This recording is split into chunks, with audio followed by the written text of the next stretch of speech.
राजेंद्र जी जयपुर से। राधे राधे महाराज जी। पाप एवं पुण्य कर्मों के फलों का अलग अलग भुगतना पड़ता है, समायोजन किया जाने का प्रावधान क्यों उचित नहीं है? कौन? कैसा मतलब? हम कम पढ़े लिखे हैं, मैं फिर समझा दो आप। दादा महाराज जी की जय। मैं ये कहना चाहता हूँ कि हम दिन में कई काम, पाप और पुण्य, जो दोनों तरीके के होते हैं और दोनों ही अनजाने में होते हैं, हम वैसे कुछ तो ऐसे होते हैं जो वास्तविक अनजाने में होते हैं, पर अधिकतर ऐसे होते हैं जो जानकारी में होते हैं। कुछ ऐसे होते हैं, वो ज्यादा नहीं होते, कुछ होते हैं। जैसे हम इधर उधर दृष्टि की, हमारा पैर पड़ गया, कोई जीव मर गया, ऐसा। या जैसे हम पोछा लगा रहे हैं सावधानी पूर्वक, लेकिन कोई चींटी मर गई। या कुछ ऐसे होते हैं जो वास्तविक अनजाने में होते हैं, हम नहीं चाहते, परवश हो जाते हैं, लेकिन प्रायः अधिक पाप जानकारी से होते हैं, वासना से प्रेरित होकर होते हैं। पुण्य के काम भी जो है हमारे अनजाने में ही होते हैं। अगर हम कई बार जैसे कोई बिना इंटेंशन, हमारा कोई इंटेंशन नहीं है। सुनो, पुण्य जो है ना, वो अनजाने में बहुत ऐसे कभी हो जाए तो हो जाए, नहीं, पुण्य तो अनजाने में। पुण्य के लिए तो विवेक चाहिए, तभी फिर होता। पुण्य का मतलब होता चढ़ाई। फिसलने में तो सब सरलता है, लेकिन चढ़ने में थोड़ी कठिनता है। तो सुकृतवान बनने के लिए या पुण्यवान बनने के लिए, अब जैसे झूठ बोलना सहज है, लेकिन सत्य बोलना मतलब जब सुकृत का पक्ष आता है तो चढ़ाई वाला है, ऊंचाई वाला है। सुकृत है जैसे भगवत चिंतन और विषय चिंतन। विषय चिंतन सब कोई करता है, लेकिन भगवत चिंतन के लिए फिर विवेक की आवश्यकता है। तो सुकृत विवेकवान बुद्धिमान पुरुष के द्वारा सुकृत होते हैं, और जो पापात्मा पुरुष होते हैं, वो जिसे सुकृत मानते हैं, वो भी दुष्कृत होते हैं।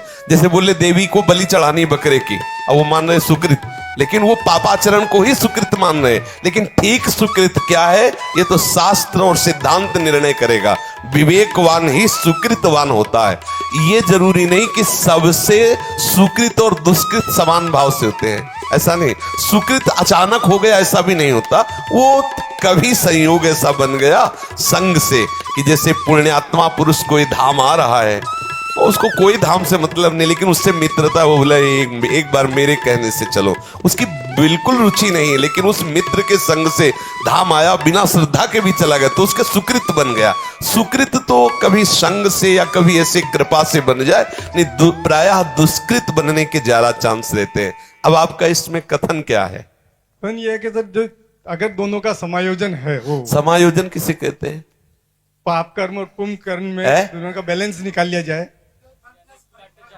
पाप के यानी पुण्य है और पाप है तो आपस में कट जाए अगर ये, और जैसे मतलब भोगना ना पड़े, वो वही सब हिसाब किताब बराबर। अच्छा, तो वैसे सिद्धांत में एक पॉइंट में है केवल, यदि आप भजन रूपी सुकृत कर लो तो बिना भोगे आपके सारे अशुभों का नाश करके और आपको सुख में पहुंचा देगा। बकाया दूसरे किसी पुण्य में इतनी ताकत नहीं कि वो पाप को परास्त कर सके।